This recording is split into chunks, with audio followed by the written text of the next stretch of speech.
uma pedra vermelho rubi que tinha a capacidade de transformar qualquer metal em ouro puro e produzir o elixir da vida, que tornaria imortal quem bebesse desse elixir.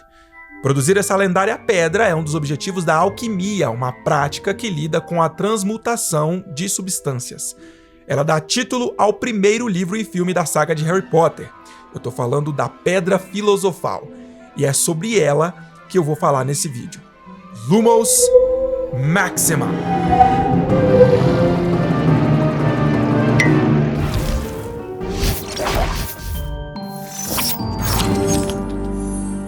E aí, meus bruxos, Bruno Santiago aqui, vocês estão no Wizarding Bruno, sua inesgotável fonte de magia.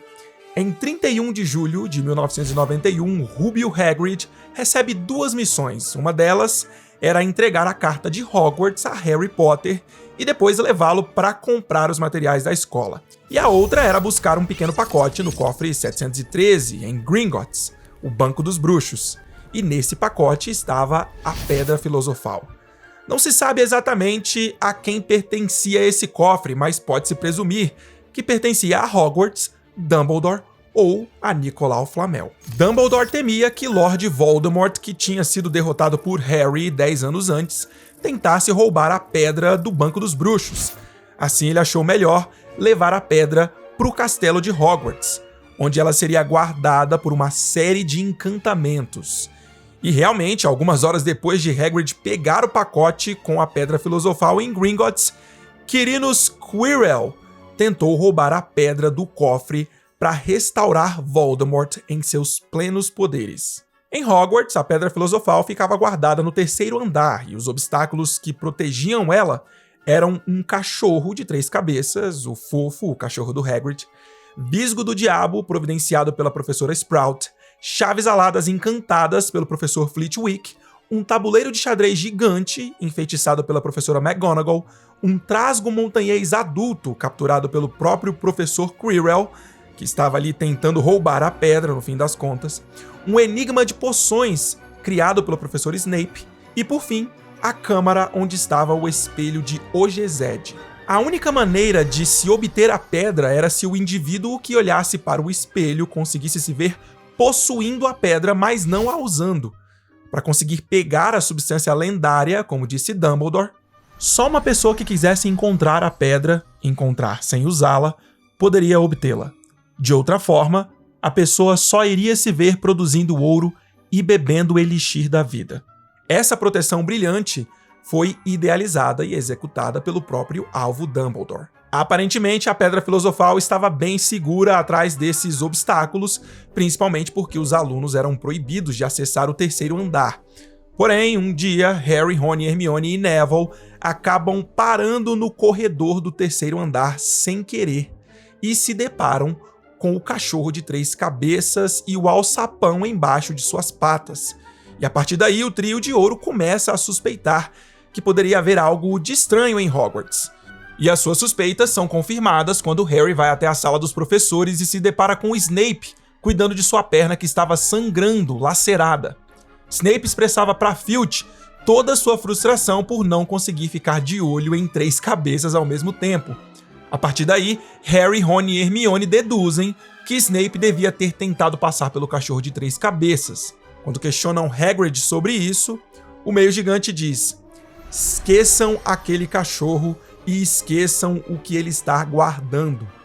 Isto é coisa do professor Dumbledore com Nicolau Flamel. A partir daí, então, os 3 passam a pesquisar sobre Nicolau Flamel, tentando descobrir o que o cachorro de 3 cabeças estava guardando. Depois de meses, Harry lembra que viu o nome de Flamel na figurinha de sapos de chocolate de Dumbledore. E Hermione corre para buscar um livro enorme da biblioteca que ela tinha pegado emprestado para uma leitura leve, como dizia ela. O livro dizia o seguinte: o antigo estudo da alquimia preocupava-se com a produção da Pedra Filosofal, uma substância lendária com poderes fantásticos. A pedra pode transformar qualquer metal em ouro puro. Produz também o elixir da vida, que torna quem o bebe imortal. Falou-se muito da Pedra Filosofal durante séculos, mas a única pedra que existe presentemente pertence ao senhor Nicolau Flamel, o famoso alquimista e amante de ópera. O Sr. Flamel, que comemorou o seu 665º aniversário no ano passado, leva uma vida tranquila em Devon com sua mulher Perenelle, 658 anos. Nesse momento, os três ficam certos de que Snape queria roubar a Pedra Filosofal e usá-la para o seu ganho pessoal, e isso até Harry se deparar com Voldemort bebendo sangue de unicórnio na floresta, e ser alertado pelo centauro Firenze que, na verdade, quem estava buscando a Pedra Filosofal era o próprio Lord Voldemort, para que pudesse retornar ao seu corpo e pleno poder. Vejam só o diálogo de Harry e Firenze. Harry Potter, você sabe para que se usa o sangue de unicórnio? Não, disse Harry surpreendido pela estranha pergunta. Só usamos o chifre e a cauda na aula de poções. Porque é uma coisa monstruosa matar um unicórnio. Só alguém que não tem nada a perder e tudo a ganhar cometeria um crime desses. O sangue do unicórnio mantém a pessoa viva mesmo quando ela está à beira da morte, mas a um preço terrível. Ela matou algo puro e indefeso para se salvar e só terá uma semivida, uma vida amaldiçoada do momento que o sangue lhe tocar os lábios. Harry ficou olhando para a nuca de Firenze que estava prateada de luar. Mas quem estaria tão desesperado? Pensou em voz alta. Se a pessoa vai ser amaldiçoada para sempre, é preferível morrer, não é? É, concordou Firenze. A não ser que ela precise se manter viva o tempo suficiente para beber outra coisa, algo que vai lhe devolver a força e o poder totais, algo que significa que jamais poderá morrer. Sr. Potter, o senhor sabe o que é que está escondido na escola neste momento? A Pedra Filosofal, é claro, o Elixir da Vida, mas não percebo quem... Não consegue pensar em ninguém que tenha esperado muitos anos para retomar o poder? Que se apegou à vida esperando uma chance? Foi como se uma mão de ferro de repente apertasse o coração de Harry. Acima do farfalhar das árvores, ele parecia ouvir mais uma vez o que Hagrid lhe contara na noite que se conheceram.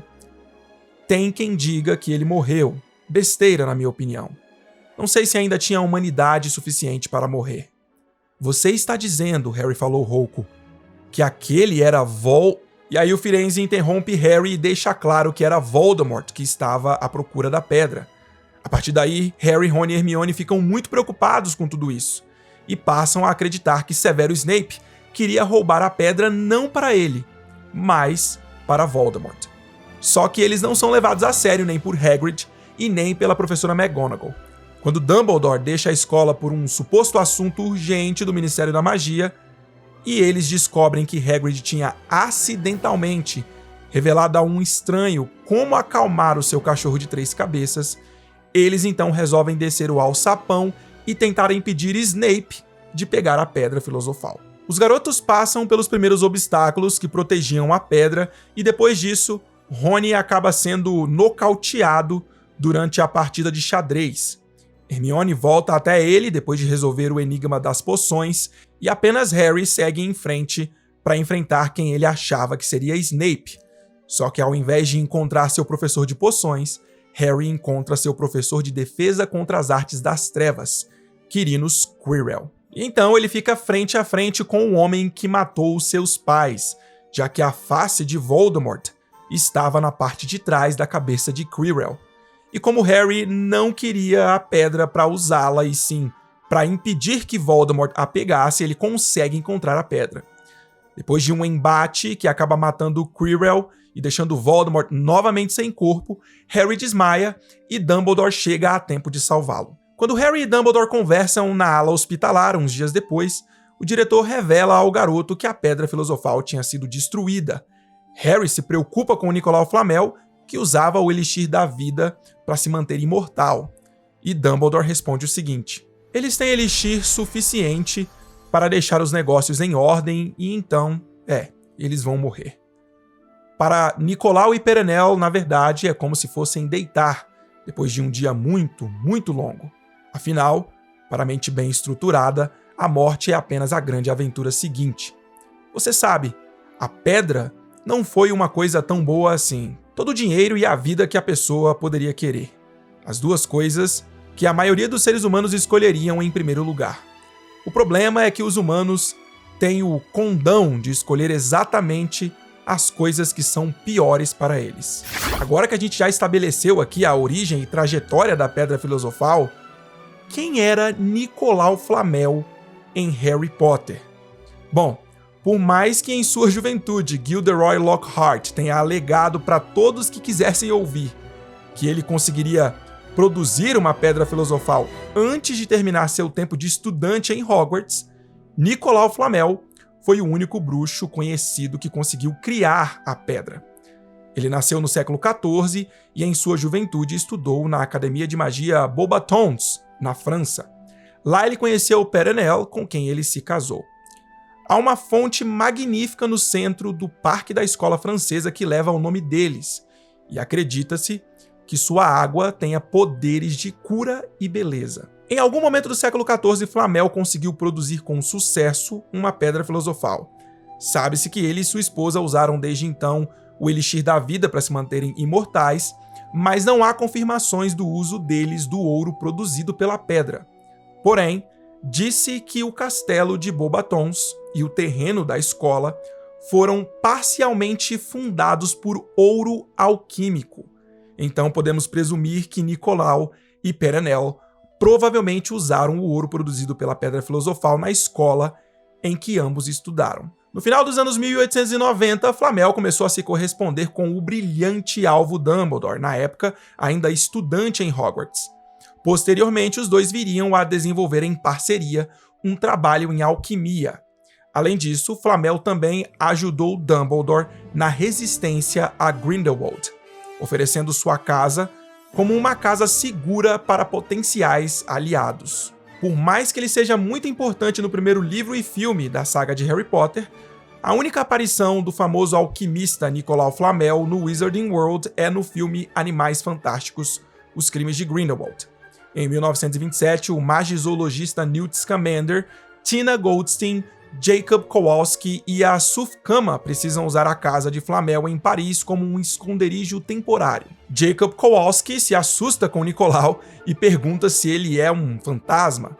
O bruxo então responde que não, mas que ele era um alquimista e, portanto, imortal.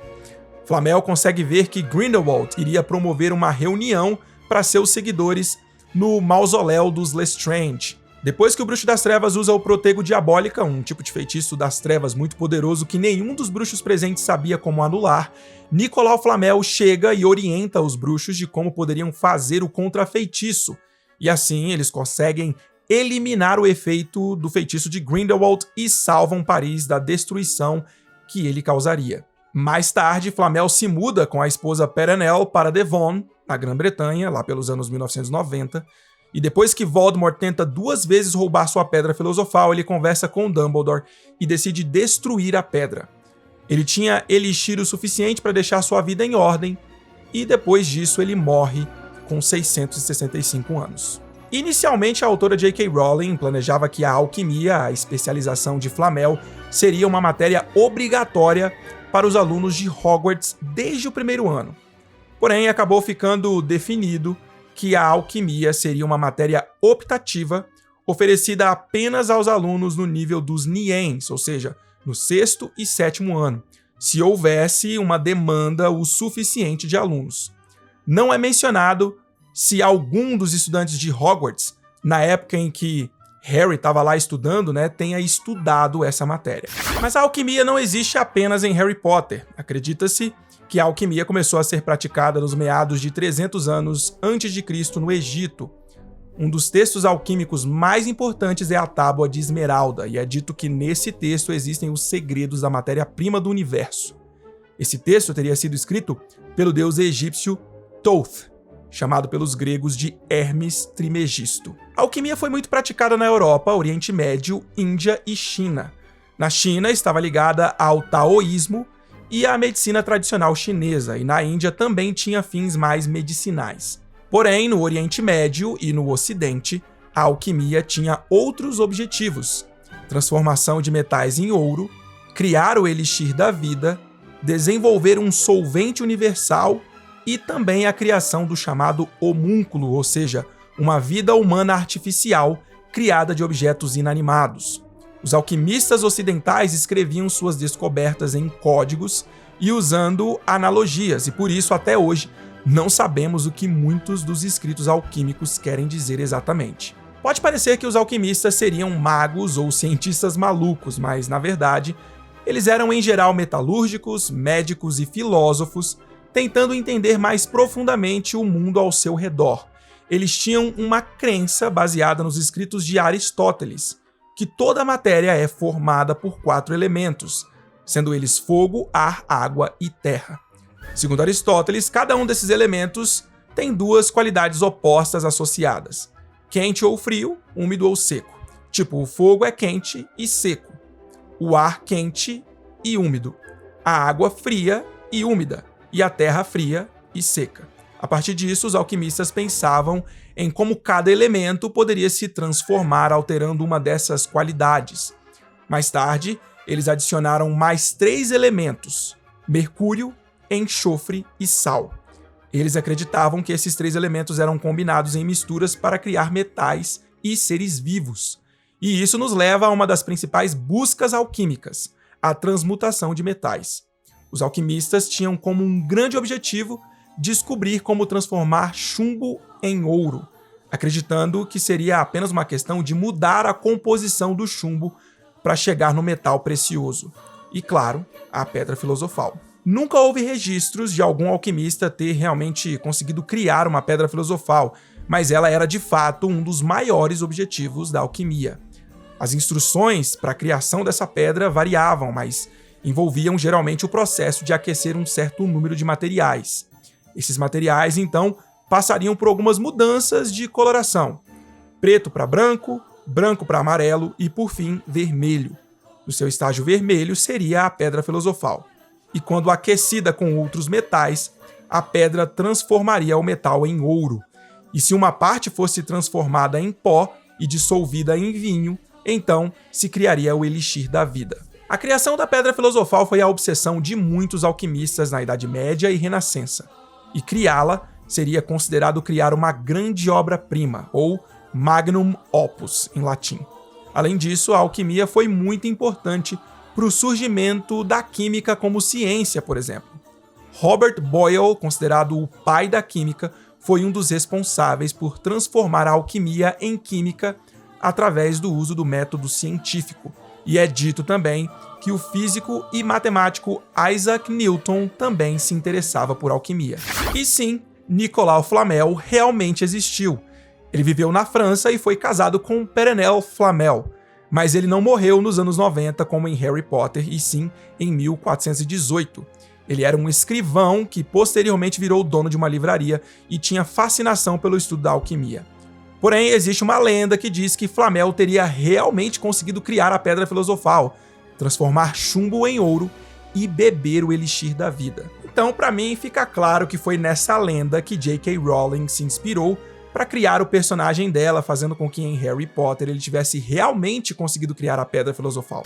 Mas além de Flamel, outro alquimista famoso mencionado em Harry Potter é Paracelso.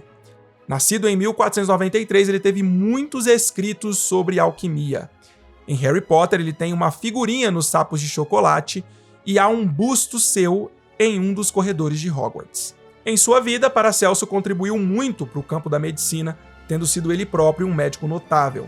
As teorias arrojadas dele desafiaram o pensamento medieval. E a ele é acreditada a descoberta da ofidioglossia, a capacidade ou habilidade que alguns bruxos tinham de falar em língua de cobra. Assim como Nicolau Flamel, Paracelso também existiu de verdade, só que seu nome era Theophrastus Philippus Aurelius Bombastus von Hohenheim. E ele foi um médico suíço alquimista, teólogo, leigo e filósofo da Renascença alemã. Ele foi um pioneiro em vários aspectos da Revolução Médica do Renascimento, enfatizando o valor da observação em combinação com a sabedoria recebida. Mas esse assunto sobre Paracelso fica para um outro vídeo. E aí, meus bruxos, vocês gostariam de ter uma pedra filosofal? Vocês já sabiam que Nicolau Flamel realmente existiu? Respondam aí nos comentários que eu vou adorar interagir com vocês. Deixem seu like no vídeo e compartilhem nas suas redes sociais, isso ajuda muito no alcance e engajamento aqui do canal. Se você ainda não é inscrito aqui no Wizarding Bruno, basta clicar nesse botãozinho aqui e tudo resolvido. A gente se vê no próximo vídeo. Tamo junto. Fui! Accio Nox!